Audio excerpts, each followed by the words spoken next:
আব্বা, খাটে একা একা শুই, অনেক শীত ধরে। ও শীত ধরে? আচ্ছা আজকে রাতে তোর মা কমনি যে কম্বল তোষক বেশি করে দিবেন লিগে তার শীত ধরবো না। তোরের বেটা আমার কথা বোঝে না।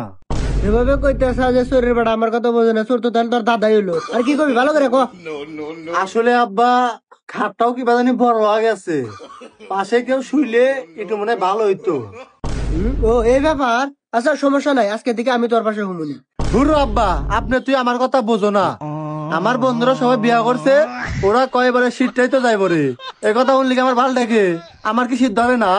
আমার যে শীত ধরে, এখন বাজে বেলা 2টা, তাই কম্বলে কুলায় না। আপনি একটা ব্যবস্থা করেন।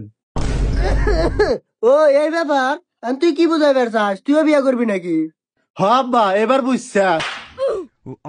শুয়ারের বাচ্চা, ওর বাপে বিয়া করে নাই আর ও বিয়ার লিগে পাগল হয়ে আছে।